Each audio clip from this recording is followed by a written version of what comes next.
Thanksgiving lunch untuk yang di sini. Jadi by the way happy Thanksgiving semuanya. Cuma kembali lagi nggak tahu kenapa ya kalau menurut saya kok kayaknya biarpun cuma seminggu, miss hari Minggu tapi kayaknya lama banget ya gitu. Jadi saya cuma mau bilang saya kangen sih sama semua. Nggak tahu saudara kangen sama saya, nggak tahu apa enggak, nggak tahu. Semoga dikangenin ya. Tapi ya itulah sepertinya jujur ini bukan mau gimana tapi bener kayaknya lama gitu. Mungkin karena perginya 1,000 miles kali ya. Jadi sepertinya lama gitu. Padahal cuma seminggu sebenarnya. Gitu ya, puji Tuhan boleh ada di tempat ini berkumpul kembali bersama dengan Bapak Ibu Saudara semua, keluarga Tuhan di tempat ini. Nah Bapak Ibu yang dikasih Tuhan, kita akan memasuki bulan Desember ya, minggu depan udah minggu pertama di bulan Desember.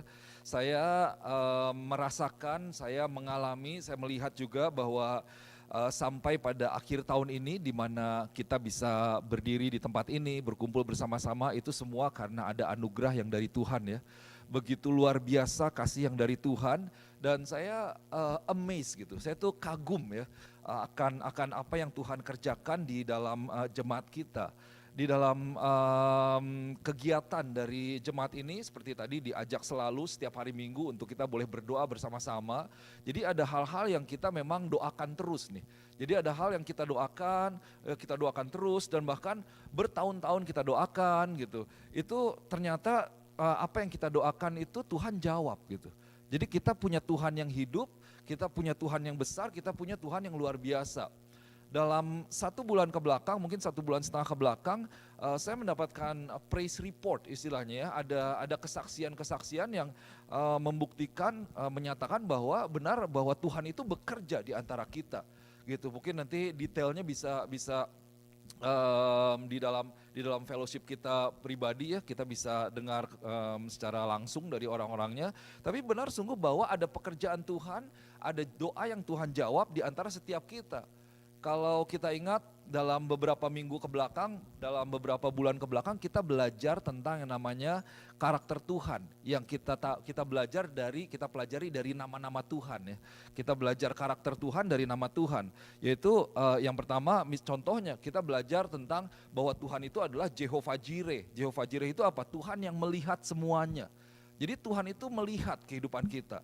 Betul ya, Tuhan memperhatikan kehidupan kita. Tuhan tahu situasi kita, apa yang kita sedang rasakan, apa yang sedang kita alami, apa yang sedang kita hadapi, itu Tuhan melihat gitu. Jadi Tuhan tidak buta, dia tidak tinggal diam, dia mengerjakan sesuatu bahkan tanpa kita sadar. Ada amin? Tuhan melihat kehidupan kita. Kemudian kita belajar bahwa dia adalah Allah yang El Shaddai. El Shaddai itu apa? Adalah Tuhan the Almighty Sufficient God. He is the Almighty Sufficient God. He supply what we need. Dia menyediakan apa yang kita perlukan. Dan apa yang mungkin sebenarnya kita pikir bahwa aduh saya kekurangan, saya tidak punya. Tetapi Tuhan menyediakan itu semua. Dan kemudian kita belajar tentang yang namanya El Elyon. Tuhan yang memiliki kuasa, memiliki otoritas di atas segalanya, di paling tinggi, di atas setiap raja-raja yang ada, di atas setiap penguasa-penguasa yang ada. Dia Tuhan yang punya kuasa luar biasa dan punya otoritas yang lebih dari segalanya. Kita lihat bahwa Tuhan itu bisa mengubah hati raja, dan hati raja itu dialirkan kemana yang Tuhan mau. Nah itu luar biasa tuh. Dan kemudian kita belajar juga tentang Tuhan yang Elohim. Elohim itu apa? Di dalam kitab Kejadian itu dikatakan pertama kali diperkenalkan tentang nama Tuhan Elohim, yaitu Tuhan yang bisa membuat sesuatu. He creates something out of nothing. Dia membuat sesuatu dari tidak ada menjadi ada. Kalau orang bikin kue ada bahan dasarnya. Jadi dia bikin bahan dasarnya diolah menjadi kue. Tapi Tuhan bikin dunia ini, Tuhan bikin alam semesta itu dari tidak ada. Hanya dengan perkataannya jadilah ini dan semuanya jadi. Dari tidak ada sesuatu menjadi ada. Dan saya percaya, saya melihat dalam beberapa kesaksian yang disampaikan bahwa sungguh ada satu hal yang kita tidak pernah pikirkan bisa terjadi, yang tidak mungkin terjadi secara manusia tidak terpikirkan, tapi itu bisa menjadi ada. Itu bisa Tuhan kerjakan gitu, itu Tuhan bisa kabulkan. Saya mungkin spill ya, kalau kata orang Indonesia, di spill dong pastor, di spill dong gitu ya. Pengen tahu nih apa nih.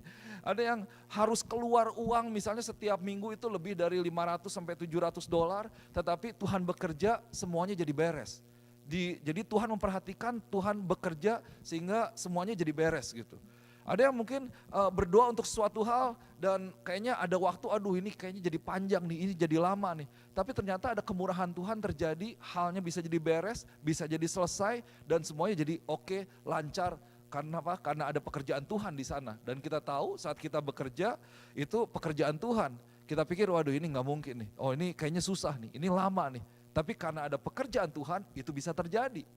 Dan bahkan dari tahun-tahun di mana kita bergumul dalam banyak hal, Tuhan bisa kerjakan. Waktu Tuhan itu luar biasa. Dan saya mau ajak Bapak Ibu Saudara untuk kita boleh melihat bahwa sampai hari ini ketika kita berdoa, ketika kita menghadap kepada Tuhan, kita menangis di hadapan Tuhan, kita berteriak kepada Tuhan, Tuhan itu dengar loh doa kita. Dan Tuhan berikan jawabannya, Tuhan bekerja di luar pikiran kita, di luar kemampuan kita, tetapi itu adalah itu adalah pekerjaan Tuhan yang benar-benar Tuhan nyatakan bahwa kita ini punya Tuhan yang hidup dalam hidup kita. Puji Tuhan, puji Tuhan. So kita akan terus berdoa, kita akan terus memberikan pengharapan kita, menaruh pengharapan kita kepada Tuhan. Dan kita tahu bahwa Tuhan kita tidak akan mengecewakan kita, asal kita boleh tetap terus percaya kepada Tuhan. Ada amin? Amin ya. Nah Bapak Ibu Saudara yang kasih Tuhan, terlepas dari banyak jawaban doa yang Tuhan berikan, ada kemurahan, ada kebaikan Tuhan, saya mau ingatkan bahwa jangan kita lupa bahwa sebenarnya peperangan rohani itu tidak pernah berhenti di dalam hidup kita.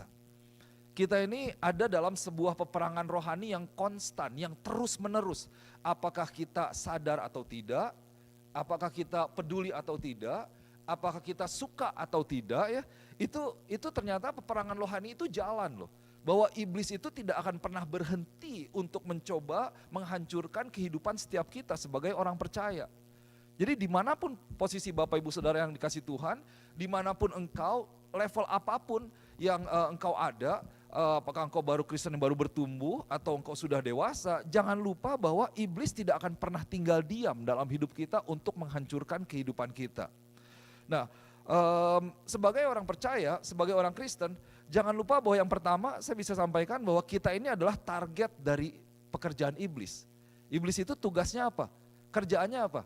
Mencuri, membunuh, membinasakan. To steal, to kill, and to destroy. Iblis tidak akan pernah berhenti berusaha untuk membunuh, mencuri, dan membinasakan. Apa yang mau dicuri? Apa yang mau dibunuh? Apa yang mau dibinasakan? Masa depan kita. Visi kita yang daripada Tuhan. Pengharapan kita. Kalau kita kehilangan pengharapan, kita tidak bisa melihat masa depan kembali, engkau akan mati. Pastor Rick Warren bilang orang bisa tahan hidup tanpa makan itu sekitar 40 hari. Orang bisa hidup tanpa minum itu sekitar 3 hari. Tapi orang tidak bisa hidup sedetik pun tanpa yang namanya pengharapan. Engkau bangun pagi, engkau tidak memiliki pengharapan, disitulah mulai dari kematianmu. Karena engkau akan mulai menjalani yang namanya rutinitas. Hanya sekedar biasa-biasa saja, hanya sekedar untuk bayar bil, tapi tidak memiliki arti di dalam kehidupan. So itu yang iblis lakukan, kita perlu sadari itu. Dan kemudian yang kedua, yang kita perlu sadari bahwa kita ini adalah gereja Tuhan yang diberikan tanggung jawab dari Tuhan untuk kita boleh berdiri, untuk membela setiap orang-orang yang Tuhan kasihi, untuk membawa keselamatan bagi bangsa-bangsa. Kalau kita sebagai anak Tuhan, sebagai gereja Tuhan, kita kalah, kita jatuh, siapa yang akan membela setiap orang-orang ini? Siapa yang akan berdiri bagi bangsa-bangsa, berdoa bagi orang-orang yang belum percaya, atau bahkan menjangkau mereka ke pelosok-pelosok sampai ke daerah-daerah. Nah ini adalah panggilan dari setiap gereja Tuhan. Nah Bapak Ibu saudara yang kasih Tuhan, untuk itu saya mau ajak untuk kita boleh kembali melihat hal ini ya. Ini judul khotbah saya hari ini yaitu The Life Giving Spirit, atau roh yang memberikan kehidupan ya, the life giving spirit.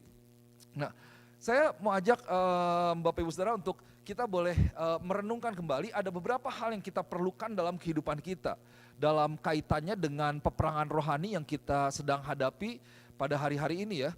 Jadi engkau mungkin pikir, waduh saya kerja baik-baik kok, keluarga baik-baik kok, sekolah baik-baik, tapi jangan pernah lupa bahwa iblis tidak akan pernah berhenti untuk menjatuhkan kita. Tuhan mengasihi kita, iblis ini jahat sekali dengan strateginya yang luar biasa. Jadi ada hal-hal yang perlu kita miliki, ada hal-hal yang perlu kita perbaharui dalam hidup kita. Yang pertama apa? Yaitu a new weapon of war. Ini ada 3 hal saya taruh di depan, Kemudian yang kedua, a new level of authority dan a new level of anointing. Ini nanti saya akan terangkan lebih dalam lagi ya. Jadi Bapak Ibu saudara yang kasih Tuhan, kita nih perlu melihat bahwa iblis dia selalu memiliki sebuah strategi yang baru.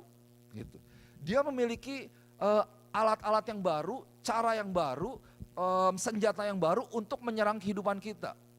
Iblis ini memiliki banyak hal untuk menyerang kehidupan kita. Di dalam generasi sekarang kita tidak bisa mengandalkan hal yang lama, kita tidak bisa mengandalkan hal-hal yang dulu gitu. Kita lihat bahwa iblis bekerja luar biasa ya. Hal-hal yang tidak pernah kita pikirkan terjadi hari ini, itu terjadi. Kayaknya dulu, nggak mungkin ya orang seperti ini, begitu. Tapi ternyata iblis bisa bekerja seperti itu. Dan hari-hari ini kalau kita lihat tantangan kita ini bukan hitam dan putih. Kayaknya kalau hitam dan putih udah jelas ya, bahwa ini boleh, ini nggak boleh. Tapi iblis ini memberikan kepada hal yang, kayaknya ini oke lah, kayaknya gray area gitu. Area yang sepertinya abu-abu, kayaknya masih nggak apa-apa. Nah kembali saya mau ingatkan, kalau yang dinamakan dosa itu tetap dosa. Dosa bukan masalah. Banyak orang melihat dosa itu diturunkan standarnya hanya sekedar menjadi masalah. Oh ya saya punya masalah gitu. Padahal sebenarnya dia sedang melakukan hal yang salah di hadapan Tuhan, yaitu dosa di hadapan Tuhan. Karena kita menurunkan standar dari dosa menjadi sekedar masalah, kita tidak punya hati yang sensitif lagi bahwa kita harus bertobat di hadapan Tuhan. Padahal itu adalah satu hal yang harus kita lakukan.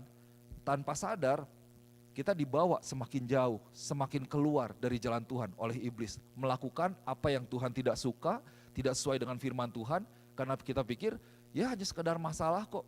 Kalau masalah kan dibenerin oke ya. Misalnya mobil saya bermasalah nih, tinggal dibenerin. Tapi kalau orang melakukan satu kesalahan di hadapan Tuhan yang tidak sesuai dengan firman Tuhan, kita mesti bertobat, kita mesti kembali kepada Tuhan. Nah Bapak Ibu saudara yang kasih Tuhan, Daniel 11 ayat 32 kan katakan seperti ini bahwa umat yang mengenal Allahnya akan tetap kuat dan bertindak. The people who know their God shall stand strong and take action. Orang yang mengenal Allahnya akan tetap kuat, dia berdiri kuat, dan dia bukan hanya berdiri untuk diri dia sendiri, bukan hanya kuat untuk diri dia sendiri, tetapi dia melakukan sesuatu. Nah ini yang menjadi panggilan gereja Tuhan.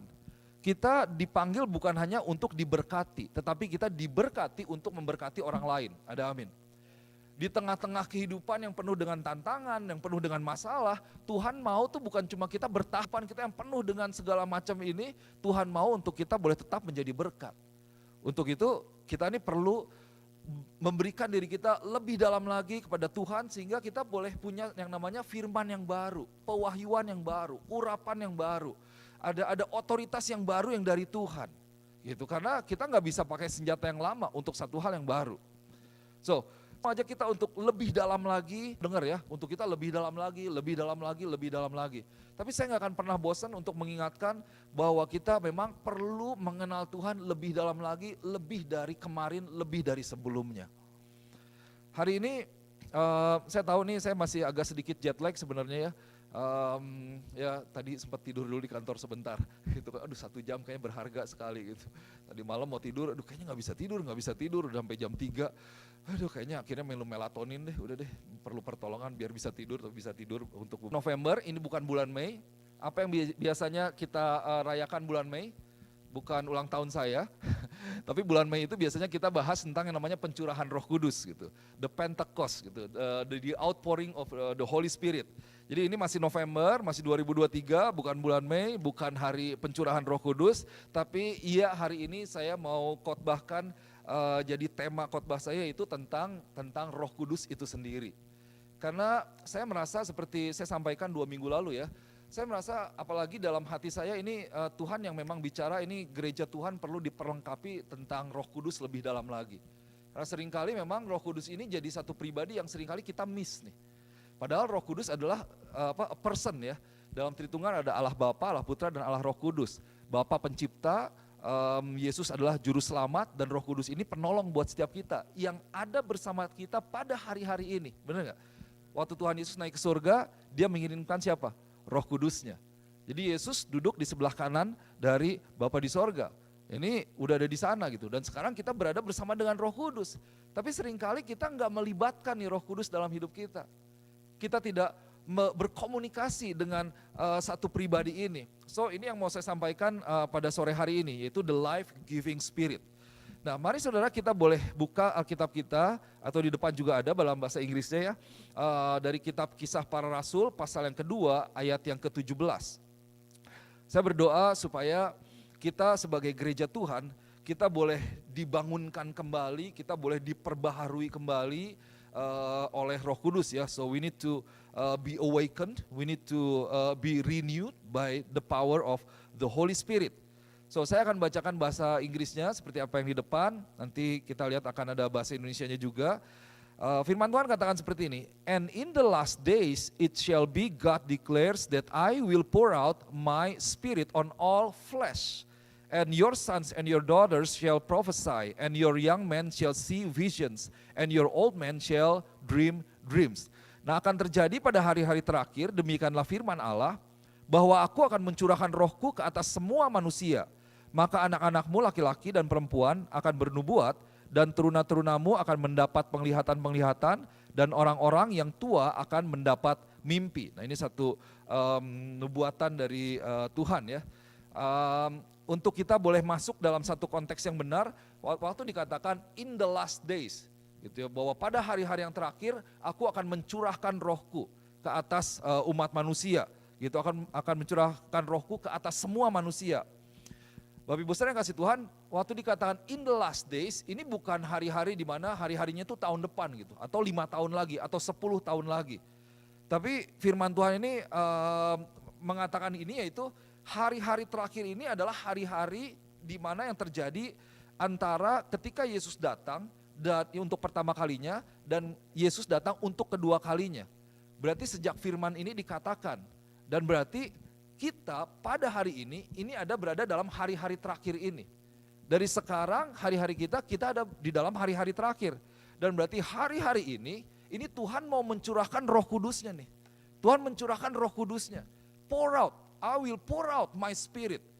Kalau saudara lagi, siapa dulu yang kecil suka hujan-hujanan ya. Itu kalau lagi gerimis biasanya nggak boleh sama mama, kalau saya gitu. Katanya itu hujan bikin pusing. Kalau gerimis nggak boleh. Tapi kalau hujannya gede banget, nah itu boleh tuh. Jadi kan emang fun gitu ya, nggak tahu yang lain apa nggak boleh, nggak tahu saya yang lari kali maksa gitu untuk main hujan-hujanan. Tapi kalau dibilang pour out itu berarti ada satu yang benar-benar kayak dicurahkan, ditumpahkan begitu deras, begitu luar biasa. Nah itu yang akan Tuhan lakukan. Tuhan akan mencurahkan Roh Kudusnya. Jadi diberikan penuh dan banyak sekali untuk kita bisa dipenuhi oleh Roh Tuhan. Kenapa? Kenapa Tuhan memberikan seperti itu?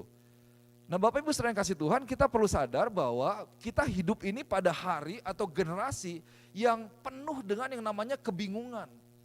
Jadi sepertinya kebenaran itu sudah diputar balikan gitu.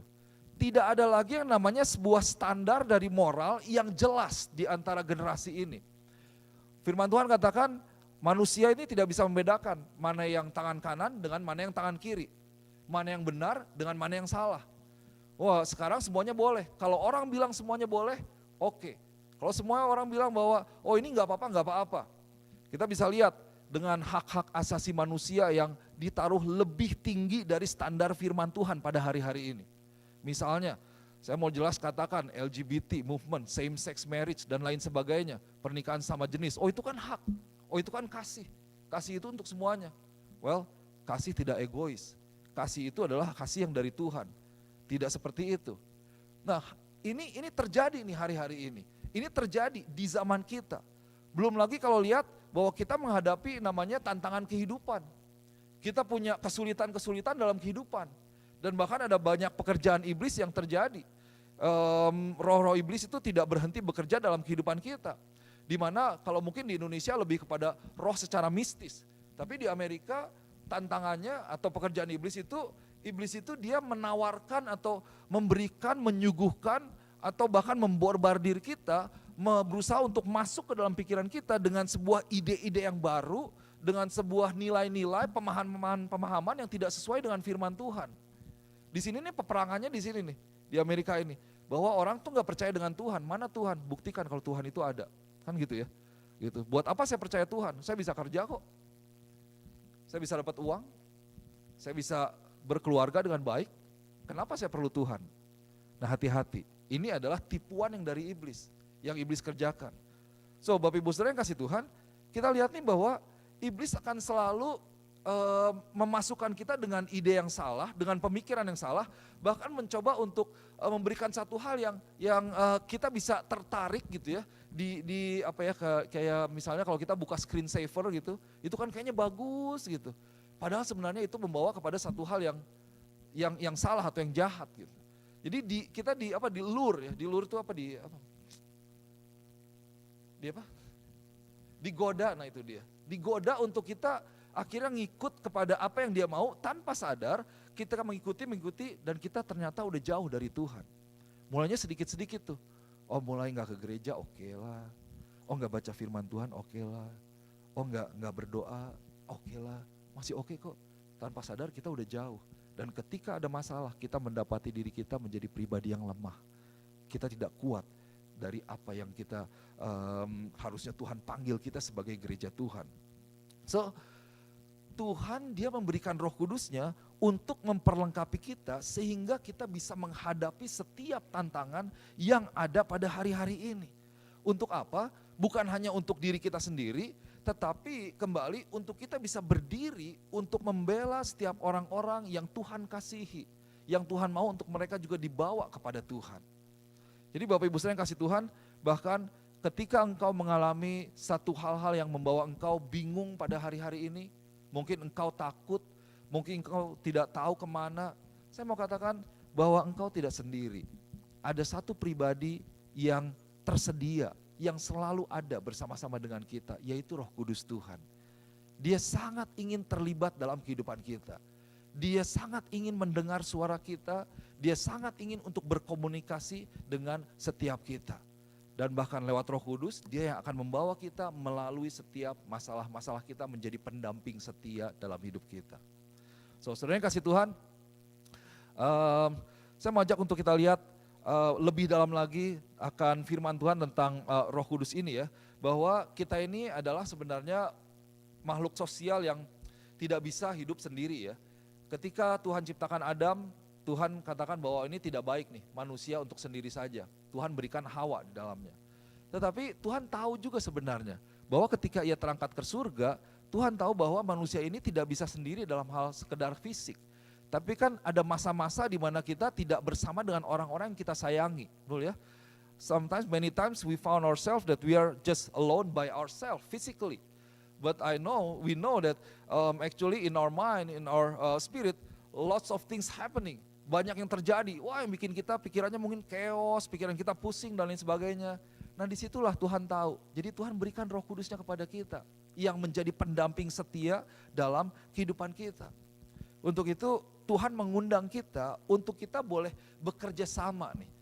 Kalau di sini firman Tuhan katakan, I will pour out my spirit on all flesh. Aku akan mencurahkan rohku ke atas setiap manusia. Pertanyaannya bukan dari Tuhannya, tapi apakah kita bersedia untuk memberikan diri kita untuk dipenuhi oleh Roh Kudus Tuhan. So Galatia pasal yang kelima ayat 22 dan ayat yang ke-23. Ini adalah kunci untuk kita bisa memiliki kehidupan Kristen yang penuh dengan kekayaan. Galatia 5 ayat 22 dan 23, but the fruit of the Spirit is love, joy, peace, patience, kindness, goodness, faithfulness, gentleness, self-control. Against such things there is no law. Tetapi buah roh ialah kasih, sukacita, damai sejahtera, kesabaran, kemurahan, kebaikan, kesetiaan, kelemah lembutan, penguasaan diri. Tidak ada hukum yang menentang hal-hal itu. Nah, saudara perhatikan di sini ya. Di sini dikatakan, tetapi buah dari roh itu adalah, ada banyak dijabarkan di sini ya. Kita tahu ya sederhana aja ya, buah kelapa itu tidak akan keluar dari pohon tomat, gitu ya. Atau pohon jambu nggak akan mengeluarkan pohon buah yang lainnya, buah durian gitu. Jadi ada buah yang dihasilkan dari sebuah pohon yang sama. Nah, banyak orang mereka berusaha untuk memiliki karakter-karakter ini nih, karakter seperti ini atau buah-buah roh seperti ini. Termasuk setiap kita orang percaya, kita berusaha memiliki kasih, kita berusaha menjadi orang baik. Banyak orang berusaha untuk mengendalikan dirinya, punya self control. Oh, punya kelemah lembutan misalnya, punya penguasaan diri, punya kebaikan. Banyak agama, banyak buku, banyak sekali pemimpin agama yang mengajarkan tentang hal ini. Oh, kita harus jadi orang baik, gitu ya. Pasti, dan saya percaya semua agama itu mengajarkan kebaikan sebenarnya. Intinya apa? Orang berusaha untuk memiliki karakter-karakter ini. These character traits. People are trying to obtain these character traits by, through the path or the way of religion, mindset, belief system, coming to a religious leaders or religion itself. Tetapi saudara yang dikasih Tuhan, banyak kali orang gagal. Kenapa? Karena kita tidak bisa mendapatkan hal ini dengan mencoba untuk mendapatkan hal ini. We cannot have them by trying to get them. Jadi ini bukan hanya kayak kita mencoba untuk ambil terus kita punya nih. Gitu. Kita bisa pergi ke, saya mau buah-buahan, saya pergi ke Walmart, saya beli, saya ambil, saya bayar, saya punya. Gitu. Nah ternyata karakter seperti ini nih yang ditulis di sini, love, joy, peace, patience, kindness dan semuanya itu tidak bisa didapatkan atau diambil begitu saja, dimiliki begitu saja. Kenapa? Nah kita mengerti lebih dalam lagi ayat ini. But the fruit, dikatakan the fruit of the spirit, buah-buah dari Roh Kudus adalah yang dijabarkan seperti ini. Berarti apa? It is the fruit of the spirit. These character traits are produced by the Holy Spirit. Dihasilkan dari Roh Kudus. Ini adalah buah-buah dari Roh Kudus. Bahwa ini adalah byproduct gitu. Produk dari Roh Kudus. Dan kita tidak akan bisa memiliki produknya kalau kita tidak memiliki pohonnya, benar nggak? Gitu dalam hal ini. Secara sederhananya apa? Kita nggak bisa nih memiliki buah-buah roh kalau kita tidak memiliki Roh Kudusnya. Jadi kita harus dipenuhi dengan Roh Kudus, dan ketika kita memiliki Roh Kudus, maka buah-buah roh itu ada. Saudara perhatikan ada banyak orang Kristen, mereka yang gagal dalam hal ini. Pingin mengasihi orang, gampang nggak mengasihi orang? Enggak ya, kita mencoba mengasihi, aduh mau mengampuni, dijahatin orang, aduh kayaknya kesel banget gitu. Boro-boro mau mengampuni, kayaknya maunya ngebales, maunya di sini pembalasan lebih kejam dari perbuatan gitu kan. Wah kalau disalib, kayaknya pengen nyalip lagi. Itu saya tuh tantangan saya kalau di jalan. Itu kayaknya kalau di-cut sama orang, aduh gemes gitu ya. Oh, kita orang New Hampshire kalau nyetir ke Boston kan di sini tenang gitu ya. Begitu di Boston, zet, udah gitu orang Boston kan terkenal. Ini Bostonian, I'm sorry, nggak pakai sen gitu kan, nyetirnya kan gitu langsung aja, cet gitu. Waduh, kayaknya pengen marah gitu.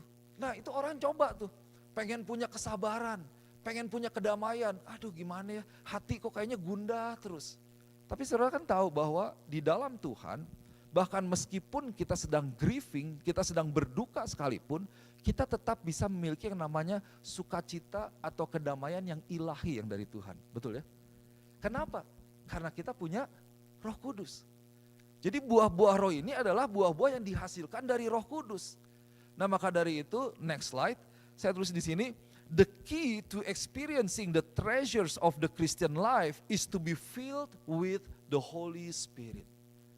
Kunci untuk kita bisa mengalami nih, kekayaan atau hasanah kalau dibilang. Hasanah kehidupan kekristenan yaitu dengan kita dipenuhi oleh Roh Kudus. Karena ketika kita penuh dengan Roh Kudus, maka roh yang ada di dalam diri kita itu akan menghasilkan buah. Dan semakin kita tenggelam di dalam Roh Kudus, semakin kita memberikan diri kita untuk hidup taat di bawah Roh Kudus, maka buah-buah roh itu akan semakin keluar dari hidup kita. Wah, saya berdoa gereja Tuhan ini boleh menjadi gereja yang penuh dengan karakter-karakter tadi. Kita bukan hanya sekedar perkumpulan sosial yang penuh dengan kemarahan, yang berbeda di hari Minggu dengan berbeda di tempat hari kerja, yang ya memiliki sepertinya kayak pakai topeng gitu, enggak. Tapi benar-benar ada buah-buah roh yang kalau buah itu kan dirasakan oleh orang lain ya. Jadi buah-buah dari kehidupan saya, buah-buah roh yang ada dalam diri saya itu saudara bisa yang merasakan. Ini kalau pasturnya tukang marah-marah, tukang nggak sabaran misalnya, nggak bisa mengendalikan diri sendiri, ini kayaknya bukan buah Roh Kudus nih. Roh Kudus kah, roh apa nggak tahu, nggak jelas gitu ya. Karena buahnya kok nggak seperti itu. Kalau buahnya beda berarti ini pohonnya apa nih? Nah kan seperti itu istilahnya. Tapi saya berdoa, saya percaya gereja Tuhan ini adalah panggilan buat setiap kita. Firman Tuhan mengingatkan untuk kita boleh kembali kepada roh Tuhan yang ada dalam diri kita. Sehingga buah-buah roh itu boleh dihasilkan, dikeluarkan, dinikmati oleh banyak orang. Ada amin? So, pertanyaannya sekarang begini. Oke, jadi kunci untuk mengalami hasanah kekristenan, kehidupan yang penuh dengan kekayaan yang dari Tuhan, itu kita dipenuhi oleh Roh Kudus. Pertanyaan sederhananya kan bagaimana sih kita dipenuhi oleh Roh Kudus? Gitu ya. Bagaimana kita dipenuhi oleh Roh Kudus?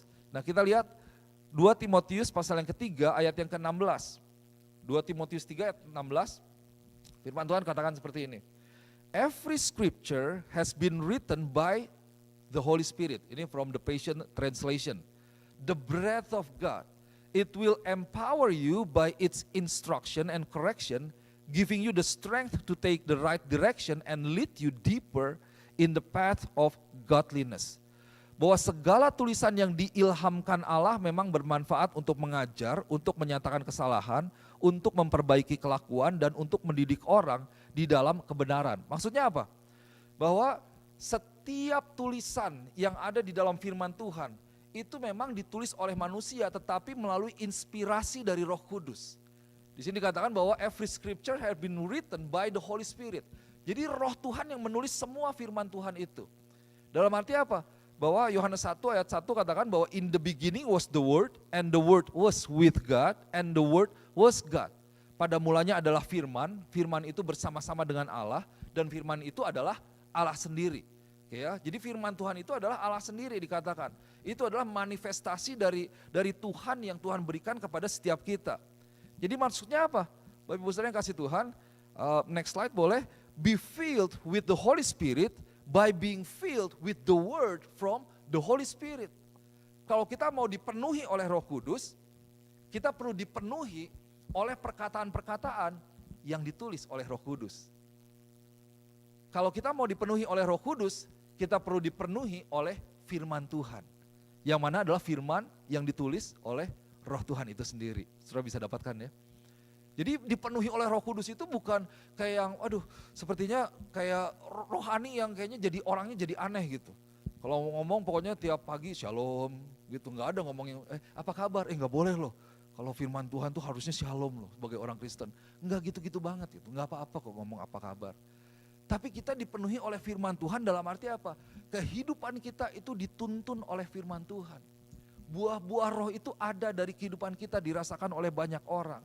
So, be filled with the Holy Spirit by being filled with the word from the Holy Spirit. Because, every word of God was written by the Holy Spirit himself. So it means we need to be filled with the word of God. Nah, Bapak Ibu Saudara kasih Tuhan, kita ingat kayaknya saya sempat sampaikan ya, 2 minggu lalu bahwa di Yosua pasal yang pertama, kitab Yosua pasal yang pertama itu diceritakan tentang Musa itu mati di ayat yang kedua. My servant Moses was dead. Hambaku Musa telah mati. Maksudnya apa? Jadi ini Tuhan yang berbicara kepada Yosua, penerus Musa. Pada waktu itu saudara bisa bayangkan bagaimana takutnya, gemetarnya, deg-degannya Yosua. Karena dia yang diberikan mandat oleh Tuhan untuk membawa bangsa Israel, meneruskan apa yang telah dilakukan oleh Musa. Musa ini siapa?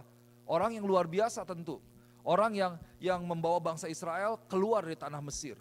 Orang yang menghadap Firaun, menantang Firaun. Mau ini Tuhan, dia melakukan banyak mujizat. Orang yang dengan kuasa Tuhan tentunya, dia membelah Laut Merah, membawa bangsa Israel melalui Laut Merah, menyeberangi. Kemudian orang yang melakukan banyak mujizat dengan kuasa Tuhan tentunya. Ketika komplain, lapar, haus, datanglah burung, datanglah mana gitu. Datang banyak mujizat. Dan Musa ini adalah orang yang menerima hukum Tuhan, menerima tablet dari Tuhan, menerima loh yang dari Tuhan. Tapi kemudian dikatakan, my servant Moses was dead. Ya, hambaku Musa itu telah mati. Wah, saudara bisa bayangkan bagaimana Yosua. Nah, Yosua ketika dia menerima perkataan dari Tuhan, Tuhan ini memperkatakan banyak hal kepada Yosua. Tuhan mau menguatkan Yosua. Tuhan katakan di dalam kitab Yosua pasal yang pertama ada beberapa hal nasihat gitu ya. encouragement, be strong and be very courageous. Kamu jadi kuat, jangan jadi lemah gitu. Jadilah berani, be courageous, be very courageous. Jangan takut terhadap mungkin akan ada musuh dan lain sebagainya. Jadi Tuhan encourage tuh, semangati Yosua. Kemudian Tuhan katakan bahwa I will be with you as I was with Moses. Aku akan bersama dengan engkau seperti aku bersama dengan Musa. Wah, itu janji Tuhan yang penting sekali tuh ya. Buat Yosua seiring dia mau masuk dalam satu perjalanan yang baru. Bahwa aku tidak akan meninggalkan engkau. I will not leave you. Tuhan bilang seperti itu. Aku akan selalu ada bersama-sama dengan engkau. Tapi saudara, apa yang paling penting yang Tuhan sampaikan kepada Yosua? Itu ditulis dalam kitab Yosua 1 ayat yang ke-8. Firman Tuhan katakan seperti ini. The book of the law shall not depart from your mouth, but you shall meditate on it day and night, so that you may be careful to do according to all that is written in it. For then you will make your way prosperous and you will have good success. Dalam bahasa Indonesianya dikatakan, janganlah engkau lupa memperkatakan kitab Taurat ini, tetapi renungkanlah. Itu dikunyah tuh, renungkanlah siang dan malam supaya engkau bertindak hati-hati. Nah ini dia, sesuai dengan segala yang tertulis di dalamnya. Sebab dengan demikian perjalananmu akan berhasil dan engkau akan beruntung. Wah, ini satu firman yang luar biasa loh. Dalam konteks Tuhan mempersiapkan Yosua untuk kalau lari yang estafet. Jadi kan dikasih, ini dari tongkat estafetnya dari Musa sekarang dikasih ke Yosua nih. Nah yang paling penting Tuhan ingatkan Yosua, dari semuanya oke, kamu kuat, kamu jangan jadi lemah, ketahuilah bahwa aku menyertai engkau, tapi jangan lupa hal ini. Dan ajarkan terus kepada anak-anakmu, ajarkan kepada semuanya. Jangan sampai engkau lupa memperkatakan firman Tuhan. Tapi renungkanlah firman Tuhan. Kenapa? Karena perjalananmu ini panjang nih. Perjalananmu ini tidak mudah. Perjalananmu ini ya akan ada banyak kesulitan, tapi dengan merenungkan firman Tuhan, engkau akan dibimbing oleh firman Tuhan. Firman Tuhan itu yang akan memimpin setiap langkah kakimu dalam setiap kesulitan, sehingga perjalananmu akan berhasil katanya. Dan engkau akan beruntung. So for then you will make your way prosperous and then you will have good success. Wah, saudara mau sukses? Mau berhasil? Renungkan firman Tuhan. Ini adalah kunci loh. Bukan hanya sekadar belajar dari buku, oke perlu memperlengkapi diri kita. Tapi hal yang utama jangan sampai kita lupa, yaitu memperkatakan, merenungkan firman Tuhan. Nah ini adalah satu hal yang saya mau bangun terus dalam gereja ini, jangan sampai kita lupa dan ini akan terus diingatkan. Sebagai gembala yang Tuhan tempatkan di tempat ini, setiap leaders yang ada juga, kami akan terus mengingatkan Bapak Ibu Saudara, setiap malam, day and night, jadi mungkin pagi, gereja pagi atau lagi ibadah pagi kah, lagi kersel malam kah, jadi pagi dan malam, saya akan terus ingatkan nih, jangan pernah bosan untuk ayo renungkan firman, ayo baca firman, ayo renungkan firman. Karena inilah yang menjadi kekuatan kita. Kalau kita tidak kembali kepada firman, kita tidak kembali kepada kekuatan dari firman Tuhan, maka kita tidak akan menjadi kuat. Kita tidak akan menjadi pribadi yang bisa berdiri. Bahkan kalau kita lihat, maka perjalanan kita itu kita bisa jadi banyak kesasarnya, banyak tidak beruntungnya, dan banyak gagalnya. Tapi firman itu yang menjaga setiap langkah kaki kita. Untuk kita bisa beruntung, berhasil, having a good success. Bahkan Bapak Ibu saya yang kasih Tuhan, saya mau ajak untuk setiap kita nih, di antara teman-teman, di antara keluarga gitu ya, orang tua dengan anak, bahkan anak terhadap orang tua, dengan keluarga, mari kita boleh saling mengingatkan, encourage each other, remind each other, ayo udah baca firman belum? Udah merenungkan firman belum? Ini firman ini bukan menjadi tanggung jawab satu orang loh dalam keluarga. Dalam keluarga saya bukan tanggung jawab saya untuk merenungkan firman untuk istri saya atau untuk anak saya. Mereka harus merenungkan firman sendiri dan bagian saya untuk mengajar mereka. Dan bagian mereka juga untuk saling mengingatkan, untuk ayo baca firman. Ayo renungkan firman, karena disitulah terletak kekuatan dari setiap kita. Nah maka dari itu ada satu hal nih, buat orang tua ya terutama, ada bagian yang perlu kita lakukan, kita ajarkan kepada setiap anak-anak kita, yang ditulis dalam kitab Matius pasal 6 ayat 19-20, di sini dibilang, jangan kamu mengumpulkan harta di bumi katanya. Di bumi ngengat dan karat itu merusakkannya dan pencuri membongkar serta mencurinya. Tetapi kumpulkanlah bagimu harta di sorga ngengat dan karat tidak merusakkannya dan pencuri tidak membongkar serta mencurinya. Nah ini kita nih ngajarin anak kita pengen anak kita untuk sukses, untuk berhasil, untuk menjadi kaya, untuk menjadi mencapai jadi orang pintar dan luar biasa. Kita ajarkan, kita doakan mereka untuk seperti itu. Tapi jangan salah loh, ada hal yang lebih penting yang perlu kita ajarkan kepada anak-anak kita. Yaitu apa? Untuk mereka menjadi pribadi yang merenungkan firman Tuhan. Karena suatu saat kita nggak ada. Tapi ketika kita selesai, mereka tetap merenungkan firman Tuhan, mereka akan menjadi pribadi yang berhasil sesuai janji firman Tuhan tadi. Yosua 1 ayat 8, betul? Gitu. Jadi kita bukan hanya sukses di dunia ini, tetapi juga sukses di sorga. Artinya apa? Menggenapi rencana Tuhan, karyawan banyak. Tapi kita tidak melakukan kehendak Tuhan. Nanti Tuhan suatu saat katakan, aku tidak mengenal engkau. Engkau terlalu sibuk dengan kehidupanmu. Engkau tidak menjalankan apa yang aku mau. Engkau hidup untuk dirimu sendiri. Apakah itu yang kita mau? Tapi biarlah kita menjadi pribadi yang sukses di dunia ini, di hadapan orang, dan juga di hadapan Tuhan kita. Ada amin? So, jangan salah mengerti ya, bukan berarti semuanya jalan kita diberkati untuk memberkati. So, ini yang perlu kita lakukan. Nah, di awal saya katakan bahwa kita nih perlu bahkan mengupgrade ya senjata rohani kita gitu. Kenapa? Karena iblis kembali dia punya senjata yang baru, dia selalu punya strategi yang baru, dia selalu punya cara-cara yang baru untuk menyerang apakah anak-anak kita. Serangannya itu bukan hanya sekedar hitam putih lagi, tetapi dari pemikiran yang salah, membawa sedikit demi sedikit keluar dari Tuhan dan seperti itu. Maka dari itu kita juga perlu mendapatkan satu senjata yang baru secara pribadi. Maksudnya apa? Yaitu ada firman Tuhan yang dinyatakan secara pribadi, yang kita dapatkan secara pribadi untuk situasi diri kita. Jadi ketika saudara mendengarkan firman Tuhan atau membaca firman Tuhan, satu firman bisa begitu dalam buat pribadi tertentu, satu firman bisa oke lah, tapi saudara terima, saudara baca. Tapi biarlah engkau mendapatkan firman itu menjadi benar-benar, ini sampai berbicara secara pribadi dan memberikan kekuatan, memberikan kesegaran yang baru. Nah itu yang harus kita kejar. Jadi kita terus berikan diri kita, gali firman Tuhan, sampai firman Tuhan itu begitu terbuka dan kuasanya nyata dalam hidup kita. Jadi waktu kita mengerti, kita mendapatkan isi hati Tuhan, di sanalah terletak kekuatanmu. Bahwa engkau akan mendapatkan kekuatan yang baru, kesegaran yang baru, dan engkau akan mulai berjalan. Dan ketika engkau berjalan, engkau taat terhadap firman Tuhan, di sana engkau akan melihat bahwa ternyata Tuhan bekerja karena firman Tuhan digenapi ketika engkau taat kepadanya. So Bapak Ibu sekalian kasih Tuhan, perenungan firman itu menjadi satu hal yang kunci, yang kuat untuk kita boleh memiliki kehidupan yang kuat, untuk kita boleh memiliki kehidupan yang berbuah, untuk kita boleh memiliki kehidupan yang sukses baik di dunia ini maupun di mata Tuhan kita. Jadi jangan tinggalkan perenungan firman, kita renungkan firman Tuhan. So Galatia 5 ayat 25 katakan begini, since we are living by the Spirit, let us follow the Spirit's leading in every part of our lives. Jikalau kita hidup oleh roh, baiklah hidup kita juga dipimpin oleh roh Tuhan. Nah ini yang menjadi penting. Kita sudah menerima Yesus sebagai juru selamat.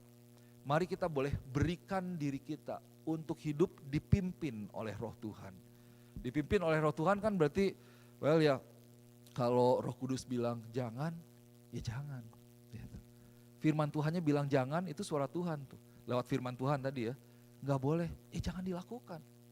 Atau Tuhan katakan maju, jalan. Meskipun kayaknya berat ya, kayaknya gak gampang. Sepertinya bertentangan dengan apa yang orang bilang. Kalau engkau dapatkan firman Tuhan, Roh Kudus bicara, engkau lakukan itu. Engkau jalani apa yang Tuhan perintahkan. Tapi saya tahu, ada satu masalah yang kayaknya besar nih. Kalau dibilang, dengar suara Tuhan, katanya kayaknya gitu ya. Pertanyaannya kan, Pastor gimana sih saya mendengar suara Tuhan? Nah pernah kepikiran gitu gak? Gimana ya mendengar suara Tuhan? Apakah suara Tuhan itu seperti zaman nabi-nabi gitu ya, tiba-tiba lagi tidur misalnya, Rio, yo. Roh Kudus itu seperti apa? Suara Tuhan itu seperti apa? Nah saya mau sampaikan, kenapa kita seringkali tidak mendengar suara Tuhan. Atau kita gagal mendengar suara Tuhan. The reason why we don't hear the voice of the Holy Spirit. Ini kita nggak mendengar suara Tuhan bukan karena Roh Kudus diam atau Roh Kudus tidak berbicara. Tapi karena beberapa hal ini. Yang pertama, kita nggak mendengar suara Tuhan ini karena seringkali ya kita tidak mengizinkan untuk Tuhan berbicara kepada kita. The first one is we often don't allow Him to speak to us. In other words, we allow other voices. We allow other voices and we listen to other voices other than the voice of God. Kita tidak mengizinkan Tuhan bicara, dalam arti kita tidak memberikan tempat untuk Roh Kudus bicara, tapi kita mendengarkan nih suara-suara yang lain. Kuping kita diarahkan bukan kepada Tuhan, tetapi kepada hal-hal yang lain. Wah, kayaknya kalau dengar firman Tuhan, aduh udah cepat, aduh ini udah kapan kapan selesai gitu. Tapi kalau ngumpul sama orang bisa ngegosip bisa 2 jam, 3 jam tuh gak habis-habis sambil makan apalagi gitu ya. Dan itu nanti dibawa pulang dianggap sebagai kebenaran. Nah Bapak Ibu sering kasih Tuhan, ini yang salah nih. Jangan sampai pengalaman dijadikan kebenaran. Oke, pengalaman orang itu bisa, pengalaman namanya pengalaman, tapi pengalaman belum tentu kebenaran loh. Kita harus berpegang kepada kebenaran. Belum tentu bahwa apa yang orang alami itu kita alami. Tapi kalau janji firman Tuhan kebenaran, kita akan mengalami kebenaran firman Tuhan. Bentuknya mungkin bisa berbeda. Gitu. Tapi kan orang kadang-kadang berpegang kepada seperti itu. Wah kata si ini, begini. Oh oke kok, enggak apa-apa kok. Well firman Tuhan katakan seperti apa. Nah itu yang kita pegang. Kita izinkan Roh Kudus firman Tuhan berbicara kepada kita. So itu yang pertama. Yang kedua, we don't give time for Him to speak to us. Kita nggak memberikan waktu intinya untuk Tuhan bicara. Maksudnya apa? Ya kadang-kadang memang jujur kita yang terlalu sibuk untuk Tuhan gitu. Nggak ada waktu untuk Tuhan bicara. Kita terlalu sibuk untuk berdoa, terlalu sibuk untuk membaca firman Tuhan, terlalu sibuk untuk merenungkan firman Tuhan, apalagi merenungkan ya, baca aja ya kadang-kadang cepet-cepet udah gitu udah aja. Kita terlalu sibuk untuk mengizinkan Tuhan berbicara kepada kita. Maka dari itu coba sekarang berikan waktu kepada Tuhan. Ketika engkau masuk dalam perenungan pribadi misalnya, misalnya pagi-pagi waktunya mepet nih baca firman Tuhan, baca sebentar 1 ayat, baca, jangan sampai telat kerja juga karena alasannya nanti tanya kenapa kamu telat kerja, merenungkan firman Tuhan, itu salah tuh, itu salah ngerti itu, nanti bosnya apa, renungin aja sekarang di rumah seminggu, gak usah kerja lagi, nanti dibilangin gitu. Jadi maksudnya apa, kita baca kita lakukan apa yang harus kita lakukan, nanti misalnya siang-siang lagi makan siang, nah sambil daripada kita ngegosip ya dikeluarin lagi tuh firman Tuhannya, kita kunyah lagi, kita renungkan, kita pikirkan. Kayak sapi memamah biak, makan dulu, udah ditelan, nanti lagi tenang, lagi duduk dikeluarin lagi tuh, dikunyah lagi, memamah biak. Baru ditelan lagi, sampai akhirnya firmannya jadi lembut, kita mengerti, kita mendapat, oh maksudnya itu ya.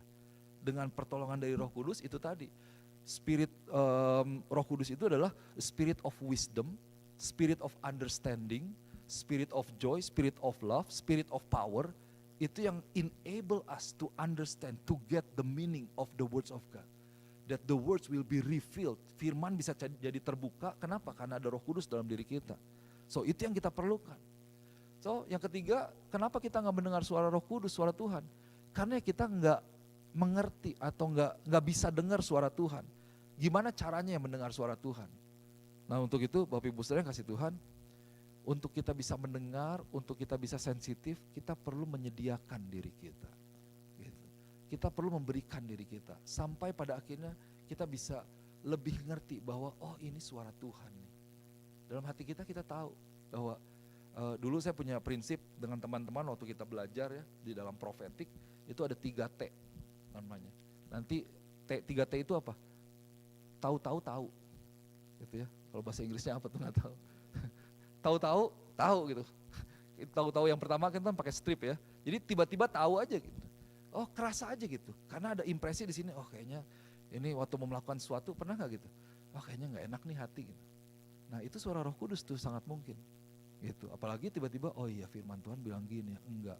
Nah itu jangan dilawan tuh. Semakin dilawan semakin kecil suaranya. Tapi semakin engkau taat terhadap suara Roh Kudus, terhadap firman Tuhan, maka itu akan semakin kuat. Engkau akan memiliki kekuatan bahkan untuk menerobos setiap mungkin pandangan orang yang, oh gimana ya gini, oh enggak, saya ikut firman Tuhan. Saya enggak peduli, mau saya dimusuhin, mau saya dikucilkan, saya enggak peduli. Ekstrimnya seperti itu adalah pilihan kita. Dan seringkali ketika kita memilih untuk mengakui Tuhan, taat terhadap firman Tuhan, kita mengecewakan banyak orang. Tapi itu yang Tuhan mau, yaitu bukan untuk mengecewakan banyak orang, tapi untuk taat terhadap firman Tuhan. Ada amin. So, kita perlu melatih diri kita untuk lebih lagi bisa mendengar suara Tuhan dan lebih sensitif lagi terhadap suara daripada Tuhan. I believe that we need to train ourselves and train heart even to listen to the voice of God, to be sensitive again to the voice of the Holy Spirit. Tadi kita baca dari The Passion Translation, Galatia 5 ayat 25, dalam The Message dibilang begini, The Message Translations ya. Since this is the kind of life we have chosen, the life of the Spirit, let us make sure that we do not just hold it as an idea in our heads or a sentiment in our hearts, but work out its implications in every detail of our lives. Maksudnya apa? Roh Kudus, kekristenan ini bukan hanya sekedar bukan hanya sekedar ide yang ada di dalam pikiran kita atau opini nih yang ada dalam hati kita. Karena bagi banyak orang agama itu ya opini lah, atau ya kayaknya bagus sih, ikut aja ya. Ada orang bahkan pindah-pindah. Oh kayaknya saya menemukan ketidakbaikan, pindah coba agama yang lain. Oh coba hal-hal yang lain. Nah agama ini bukan sebuah ide atau konsep yang ada. Christianity is not a religion, it is a relationship with God. Betul ya? Kekristenan itu bukan agama, tapi hubungan dengan Tuhan. Hubungan yang alami, yang natural dengan Tuhan. Maka dari itu, ketika Roh Kudus yang mana adalah seorang pribadi, a person, dia sangat ingin terlibat dalam hidup kita. Dia sangat ingin berbicara kepada kita. Bagian kita apa? Boleh masuk ke slide terakhir, dia menjadi penutup dari khotbah saya. Mari kita boleh tahu bahwa our future itu belongs to God. Masa depan kita itu dimiliki oleh Tuhan, betul ya? Tuhan tahu masa depan kita. Saudara jangan tertipu oleh iblis. Apa yang iblis bisa lakukan ialah mengingatkan kita akan masa lalu kita. Oh kamu gak layak loh, dulu kan kamu seperti ini nih. Oh kamu kan, ingat gak kemarin aja baru berdosa ya. Oh sekarang mau angkat tangan, puji Tuhan, mau menyembah Tuhan. Iblis tuh hanya selalu bisa mengingatkan masa lalu kita. Tapi Tuhan yang tahu masa depan kita. Ini makanya saya gak pernah tuh datang ke pembaca tangan lah, tarot gitu ya. Itu karena itu tipuan semua tuh. Karena tidak ada yang tahu masa depan kita kecuali Tuhan kita, betul ya. Dan yang menjadi senjata iblis yaitu terus mengingatkan akan masa lalu kita, membuat kita merasa tidak layak, sehingga kita tidak maju, kita tidak bangkit, kita tidak bisa kuat, tidak bisa berdiri kembali. Akhirnya jatuh dalam masalah kita, merenungkan diri sendiri, gitu, mengasihani diri sendiri. Kita harus bangkit dan keluar. Caranya apa? 3 hal ini, be available for the Holy Spirit. Mari kita boleh memiliki yang namanya available spirit. Kita tersedia gitu buat Roh Kudus Tuhan. Tuhan mau ngomong apa? Oke. Tuhan mau saya melakukan apa? Ini aku Tuhan. Jangan ini aku utus dia gitu ya. Ini aku Tuhan. Bersedia. Be available to the Holy Spirit. Kemudian apa? Be with the Holy Spirit. Berjalan bersama dengan Roh Kudus. Jangan tinggalkan Roh Kudus. Libatkan Roh Kudus. Ajak Roh Kudus karena Roh Tuhan itu sangat ingin terlibat dalam kehidupan kita sehari-hari. Tuhan sangat ingin terlibat bukan hanya nih ketika kita pujian penyembahan di gereja atau dalam persekutuan, dalam carousel, dalam doa. Tapi waktu engkau lagi tempat kerja loh, waktu engkau lagi tempat belajar misalnya, engkau bisa berkomunikasi dengan Tuhan. Lagi mentok, aduh Tuhan ini gimana ya bisnis nih ya, aduh Tuhan tolong nih. Mumet kayaknya Tuhan, ini gimana nih jalan keluarnya nih. Atau bahkan tiba-tiba ada harus keputusan, aduh tiba-tiba anak begini, rumah begini, aduh ini sementara telepon berdering gitu. Bukan berdering lagi ya, bunyinya apa gitu. Aduh kayaknya kan pusing ya. Tuhan gimana Tuhan? Nah ketika engkau teriak kepada Tuhan, saya terlalu percaya Roh Kudus tidak akan membiarkan engkau. Dia akan memimpin engkau dengan impresi yang ada dalam hatimu, mungkin lewat firman Tuhan dan lain sebagainya. Tapi itulah perjalanan bersama-sama dengan Roh Tuhan. Intinya apa? libatkan Roh Kudus, jalan bersama dengan Tuhan. Jangan andalkan pemikiranmu sendiri. Dan yang terakhir, mari kita boleh dipenuhi oleh Roh Tuhan. Be filled with the Holy Spirit. Jadi kalau dibilang dipenuhi itu kayak mungkin berikutnya saya akan sampaikan firman Tuhan ini ya.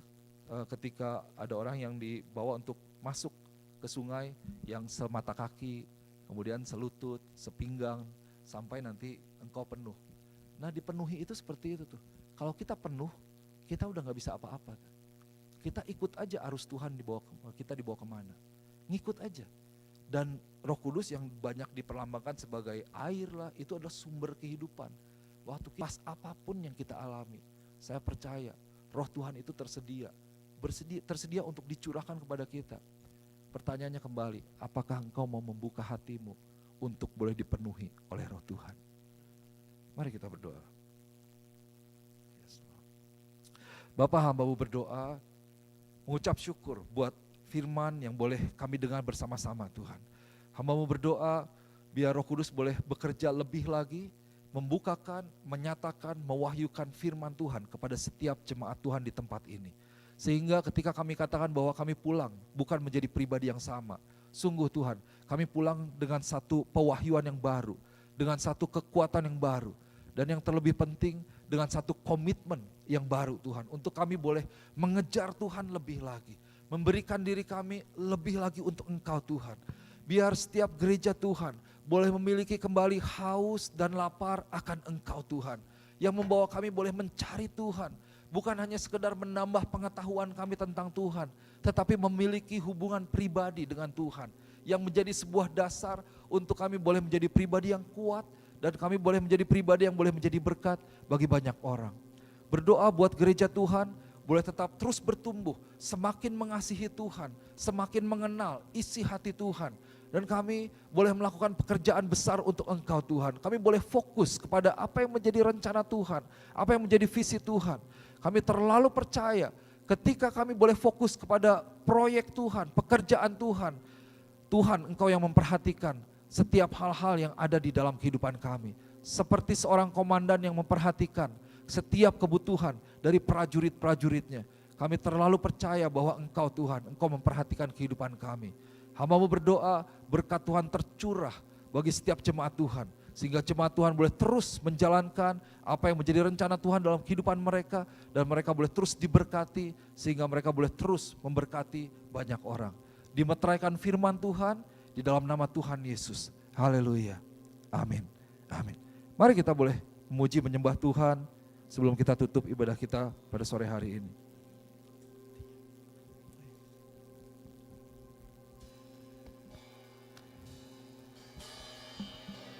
Set a fire down in my soul that I can't contain, that I can't control. I want more of you, God. Mari jemaat I Tuhan, want more of you, kita God. nyatakan kepada Tuhan.